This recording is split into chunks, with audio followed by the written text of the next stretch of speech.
Hi all, today we are going to discuss about combined phase and earth fault protection of faders using directional overcurrent relays. So the fault during the earth faults is much less than that of the phase faults. So a separate relaying system is required for the both. You can take the example here. So let us assume different types of fault conditions. The fault conditions, the fault current will be like this. This is IF versus the distance. So you can see for line to ground fault, the current is the minimum out of all the type of faults, then followed by line to ground fault, then followed by the three phase fault. Or even if you compare with line to line fault, so when compared to line fault, the line to ground fault, that means one line to ground fault is far less than the double line fault or the three phase fault. So that's why the same relay cannot be used for detecting the line to line faults or three phase fault when compared to that of line to ground fault. So this line to ground fault is called as the earth fault. So generally for detecting the earth fault, a separate relaying scheme is required. And second one, whenever the ground fault happens, even the curves which are mentioned here are also not final, because the reason is the amount of fault current during the earth fault also depends on the type of the neutral grounding employed. That means in the case of ungrounded neutral system, the fault current will be negligible.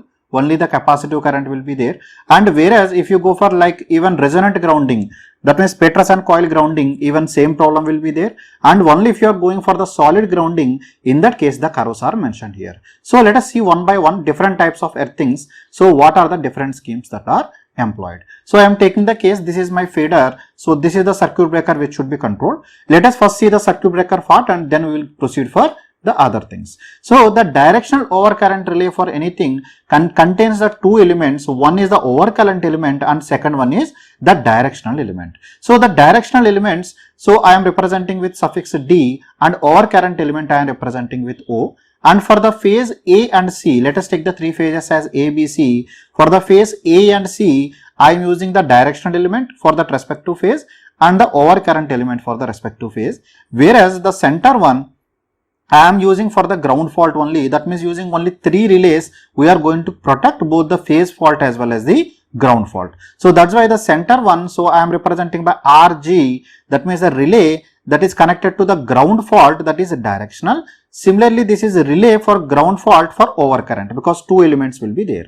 So you can just proceed here. So you can see for the case of B phase or C phase, for example, this is the overcurrent relay is there and one directional relay will be there. So directional element involves the current element. So one is the current element and that current that is passing will be the respective phase current. So you can see, let us take for example, I am taking the 90 degrees connection, because most of the cases the faders are the transformer faders. So that's why the angle or it can go up to ZPF lag under fault conditions. So that's why we generally go for 90 degrees connection. So for 90 degrees connection, we have already discussed in last class. So this is my value of IC and the respective voltage coil that is given is VAB, because that voltage coil should, under unity power factor conditions, the voltage should lag by 90 degrees. That's why VAB is given to this. So how to get this VAB? So this VAB is obtained by using a transformer, step down transformer. From that we are taking the value of VAB. This VAB is given here.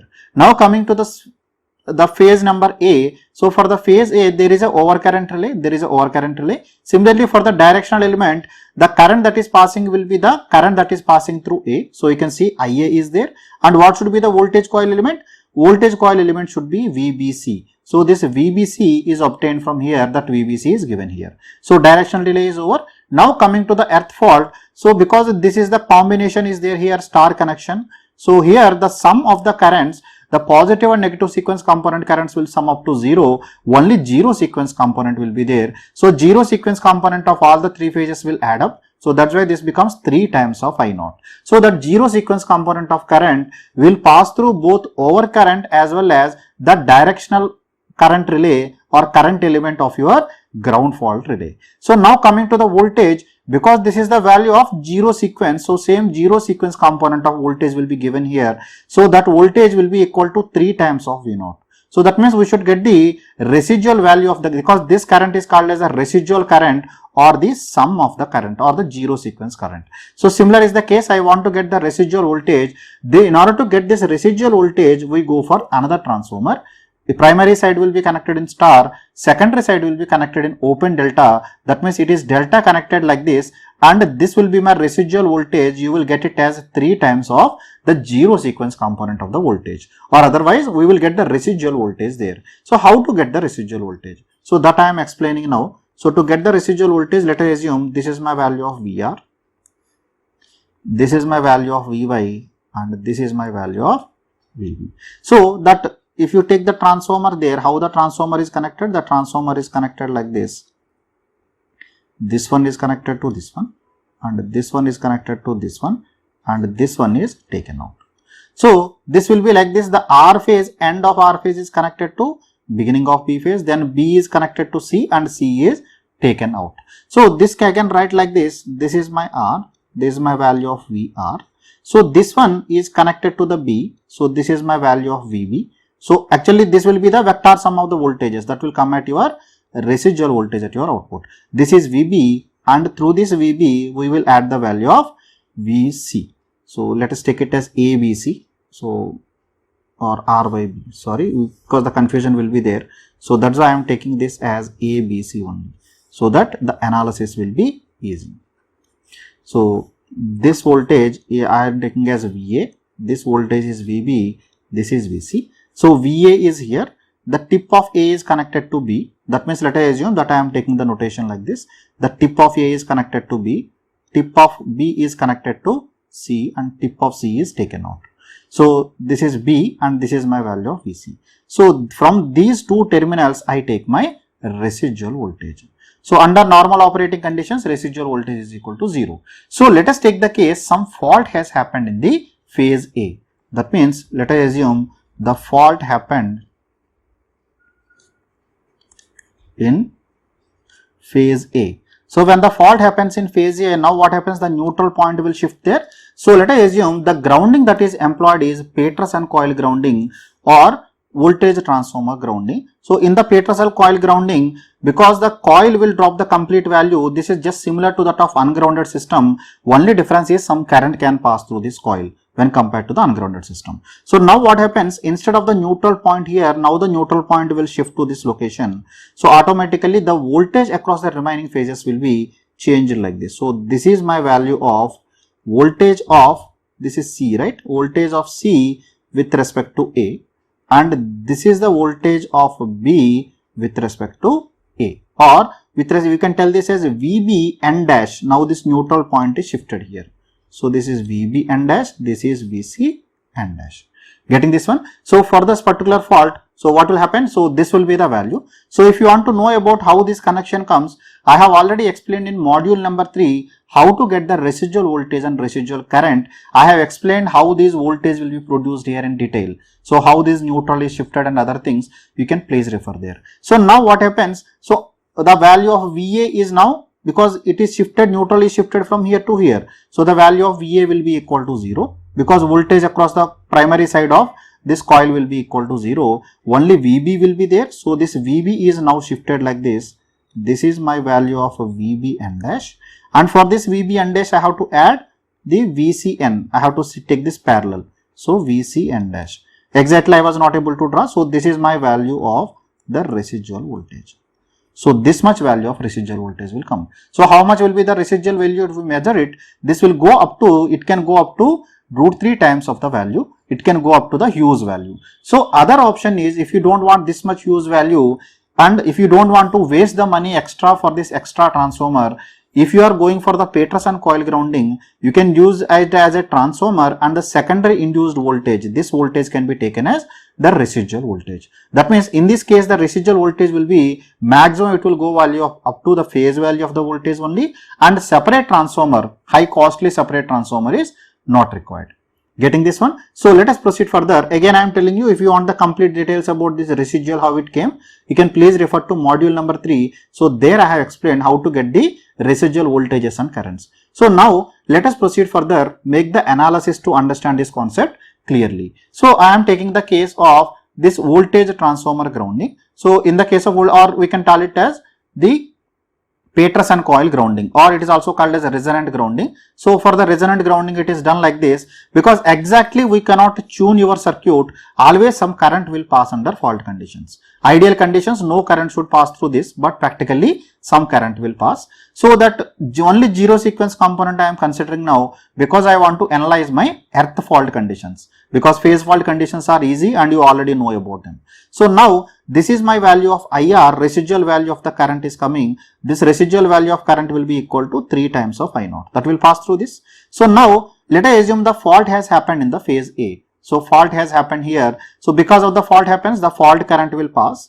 This fault current will supply two things. So this one is, it will supply the capacitive currents. You can see the phase A is now falling on ground. So that means this point will be at a potential of VA and this is at a potential of N. That means this entire voltage produced by your phase A, this voltage will be dropped across your Peterson coil now. It will apply across your Peterson coil. So that's why this capacitor current, charging current will be because of voltage of A, because ground is at potential A and the second point is at potential B. So the current will pass through this current will be due to A and B. So this is A and B, because of that the current is passing. So similar is the case here, it will be IAC, and along with this the zero sequence component will pass from here to here. So this will pass through your Peterson coil. So that zero sequence component I am representing by the residual current IR, or otherwise we can tell that the current measured by your relays will be sum of the currents, because we know this value of IAC, IAB. IAC is coming back like this, IAB is coming back like this, they will cancel out. So what is the current that is measured here? That current is the zero sequence current. That means in the fault, along with this currents, one zero sequence current also there. That is the reason I have written this. So let us try to analyze how this comes. So this is my value of VRN, this is my value of VYN, this is my value of VBN. So let us try to calculate the currents, the value of IAB and IAC. So for calculating IAB and IAC, I need VAB and VAC. So let us again rename this, because RYB always I am writing. This is A, this is B and this is C. So let me just erase this one. So this is VAN, VBN and this is VCN. So I want VAB. What is the value of VAB? VAB will be this one. This is my value of VA with respect to B. Voltage of point A with respect to B. Now the neutral point is now shifted here from here to here. So now the voltage of A with respect to C will be this one. Agree with me? This is voltage of A with respect to C. So now the capacitive currents will be leading the respective voltage by 90 degrees. You agree with me? That means the current that is passing because of this VAC will be leading this by 90 degrees. That means it will come like this. Similar is the case that VAB will be leading this by 90 degrees. So this will be my current. This is my value of this is IAB and this is my value, that capacitive current. This is the value of IAC. So these things I am representing at this point to make the analysis easy. So I can tell that this is my value of IAC and this is my value of IAD. So the sum of these two, so this will give the sum or the resultant value of the current. This current is IAB plus IAC. Getting this one? So along with that the residual current is there. Let us assume the residual current will be inductive. So the current, that residual current, so let us take for example, this is my value of residual current IR. So the sum of IR plus IAB plus IAC. So this will give, that means I am adding the value of IAB plus IAC. So this will give my value of actual fault current. So this is my value of the fault current that passes. So let us assume, so now the voltage across your voltage coil, the voltage across your voltage coil will be, because this entire voltage, because you can see the A phase is coming here, so this is A phase and this is at the neutral potential. So the voltage across this one will be equal to VA. So this residual voltage will be equal to the VA but in the opposite direction. That means the voltage across this will be this one. This is the voltage. This is equal to VNA. So this much voltage will come across your residual coil. That means we can represent like this. This is my value of residual voltage and this is my value of the residual current. So let us assume it is making some angle alpha with respect to this. Now due to interaction of these two, the torque will be produced. So now in order to get the proper value of torque, so you can adjust the value. Even different techniques are available for getting like 90 degrees connection and 60 degrees connection, like that. We can adjust the values in such a way we can get the maximum possible value of the torque, because under fault conditions also we should get the maximum value of the torque. So we can adjust the values in accordingly. So like different type of grounding are there, like resistance grounding conditions will be different. If you are going for the solid grounding, the conditions are different. So accordingly different type of connections are there. I am just explaining the different type of possible connections. So first one, I am just taking the case of 45 degrees connection. So how to get this 45 degrees connection? So this is my primary transformer. So for that, getting that residual voltage, so this one is grounded like this. So this is my secondary side of the transformer, right? So this is connected like this and this voltage is taken across this. So here what we do, we connect an inductor in series with a resistor. So there is some inductor in series with a resistor. Let us assume this is my value of residual voltage VR. So now the voltage across this I can write as Vx is there here, and here I am connecting my coil. That means the voltage coil. This is my relay voltage coil. This is earth fault relay voltage coil. So this I am representing by VRC, the relay voltage coil. So how this will come? By we can tune the value of X and R in such a way. So if this is my value of the residual voltage, because residual voltage is the sum of Vx plus VRC, so they can be adjusted in such a way they will be exactly equal and making the equal angle. That means this angle can be adjusted to be 45 degrees. So this is my value of VRC and this is my value of Vx. That means we can adjust in such a way. So now you can see the voltage, this VRC is lagging behind this one by 45 degrees. That means let us take for example, if unity power factor conditions, if current is along this VR, so now VRC, because the actual voltage given to the relay coil is lagging by 45 degrees, so automatically accordingly the torque will be produced. So whenever the power factor changes, so at a power factor corresponding to 45 degrees, torque will be maximum and accordingly it will be adjusted. This will be something like similar to 30 degrees connection. Instead of 30 degrees, this is 45 degrees connection. Getting this one? So in this way it will come. So now there is one more connection that is possible. Even we can get the 60 degrees connection also. So let us see how the 60 degrees connection can be obtained. So in order to get the 60 degrees connection, again,